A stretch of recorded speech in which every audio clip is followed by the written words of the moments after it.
what's in the news for the past week? All right, well, we got some news for both the PlayStation 5 and the Xbox. They both revealed their UIs. So this is kind of interesting because we get to look at what we're going to be seeing basically for the next console generation. So you're going to be seeing this almost every day if you're a pretty not casual, hardcore gamer, more than hard. I don't know what you call these people. But anyway, this is what we're going to be looking at for a while. So the Xbox was basically the same thing that you're already used to. So if you're already in the Xbox ecosystem, you're not going to see any big surprises, which is actually probably a good thing because it's going to be very intuitive, very easy for you to navigate and get around on. However, this is only going to be in 1080p. It's not going to be 4K. And the reason for that, Xbox has stated, is because they want to reduce the power that the main hub or the user interface, they want to reduce the power there, and that's going to help with the game. So, for example, earlier I talked about how with Xbox they want to be able to jump from game to game to game. Well, to do that, they're going to need to be able to save power for the games to keep everything up to date. So they've just reduced the size or the resolution of the UI. Now, the PS5, on the other hand, has significant overhaul here. So basically what's happened is with the PS5, it used to be that you were in your game, and if you wanted to basically go into your UI, you would have to go back to the main hub, navigate everything, go around, and do all that. Well, now you don't have to do that because you can access everything from the game. It's just going to pop up little cards at the bottom of your screen, and what that's going to do is that's going to make it a lot easier for you to access things because you don't have to log out of your game and then load back into your game. You can basically just put it over top of your game. It also has some really, really cool features. One of the coolest ones is the help feature, which basically is going to be kind of like your own little tutorial or cheat code in the game.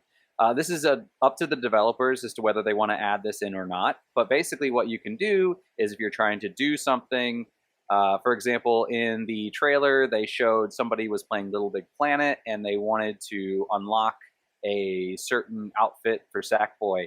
So all they do is they go to the help thing, it pops up, it shows a little tutorial video.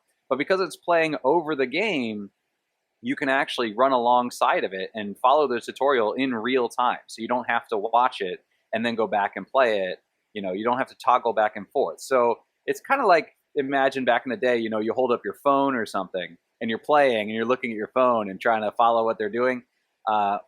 I've done that several times myself, but now it's just going to be right there on the screen for you. So it's going to be a lot easier, and it's really going to be kind of a helpful feature. Now, you obviously don't have to use it, but for people that want it, it's going to be there. It's still up in the air as to whether you can do this, as to whether you can create help content. I don't know. They didn't mention it. So there is the possibility that maybe, for example, if I know how to do something, I could upload my help and other people could download it. But as of now, it just seems to be purely for the creators if they want that or not. They also have activities, which is a new thing, which you can see your progress in the game. So for example, if you're playing a level and it could tell you, okay, you're 60% completed with this level, okay? And not only that, but it gives you a time estimate onto how long it's going to take you to finish this particular content. So when a creator creates a game, they can they can divide the game up into sections, and it will tell you how far you are in this particular section or quest or whatever. And based on your previous playtime and your previous play habits, it's going to estimate how long it would take you to finish this activity, which is actually really, really cool. For example, if because this happens all the time, you know, we're playing and the wife calls and she says, oh, okay, it's time for dinner. And you're like, okay, just give me 2 more minutes. And it ends up taking you 10. And, you know, she gets mad or whatever. Or, you know, with kids, right? Mom, just 10 more minutes, Mom, right? But here at the bottom, it's going to tell you exactly how long it estimates you're going to be. So you can say, oh, yeah, it says I have about 5 minutes left, or it says I have about 15 minutes left. So it's going to really tell you if it's the kind of thing that you can just nip in the bud really, really quickly, or if it's something that's going to be a little more comprehensive. So that's a really, really cool feature. Another feature that it can do is loading games in the background, which might sound kind of strange because why would I load a game if I'm already playing a game? But basically, this is how it works. Imagine that you're playing a game like, say, Little Big Planet, and your friend logs on and they want to play some kind of multiplayer game. Now, normally, what I would have to do is I would have to close out Little Big Planet, and then I'd have to load up the other game, and then load into the other game, and then do all that, right?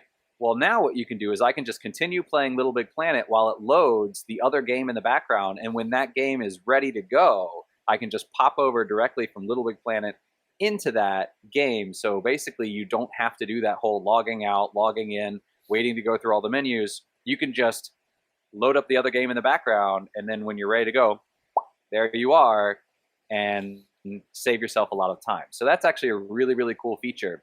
And along with that, speaking of multiplayer, what you can also do is they're going to have a picture-in-picture viewing mode. So for example, if I'm playing a game and Korean's playing a game at the same time, and we're part of the same party, so we're chatting, but I'm playing Little Big Planet, he's playing something else, then I can actually pop a picture of his gameplay up in the corner. And I can move it around anywhere I want on the screen, but I can have a little picture-in-picture of his gameplay so I can watch him playing his game while I'm playing my game. So, I can kind of comment on things that he's doing, but we don't actually have to be playing the same game. So if you're the kind of person who, if you're playing multiplayer with your friends, great. But if, you're enjoying a single-player game and they're enjoying a single-player game, you can still chat to each other and just kind of have a nice little hangout session. So that's a really cool feature. My one question for this is this only for viewing other players, or can I actually view other things in it? Because Koreans asked me before, man, how do you find so much time to game? And my answer was kind of, you have to sacrifice other things. I am so behind on Netflix and other things like that. I've not been watching shows. I still haven't even started Stranger Things and that sort of thing. So I'm kind of wondering if you could use other apps in game. Because if I did that, I could knock out two birds with one stone by playing my game and watching Netflix at the same time. So I'm kind of excited to see more on this feature. Korean, you have any questions on this particular UI segment? Sure, sure. I mean, you've talked about a lot of cool things about these new UIs. I'm kind of jealous as well. I'm sure you could do some of this on PC as well. For your particular lifestyle and how you play, what's the most exciting part of this new UI change for the PS5 that you would like? For me, the most exciting part is this picture-in-picture thing, as I just said, because this could be a real game changer personally for me if I'm able to watch TV and play games at the same time. I think the help thing is really, really going to help a lot of people as well. But I think also, like, for instance, if I'm a person that goes to GameFAQs all the time and always is looking things up, if that feature is in game, that's going to make my life a little bit easier. So it's a quality of life improvement. But what I really think is going to be the biggest game changer for me is this loading games in the background, because this happens all the time. I have friends from high school that I still play games with, and we meet basically it's Thursday morning for me, it's Wednesday evening for them. But usually I end up logging on a little earlier than they do. Their dads, they have to finish dinner and put the kids, to bed or whatever. So usually I'm on a little bit earlier than they are, and instead of just sitting around and doing nothing, I'll log into a game and I'll play a game, and then I wait for them to log on as well.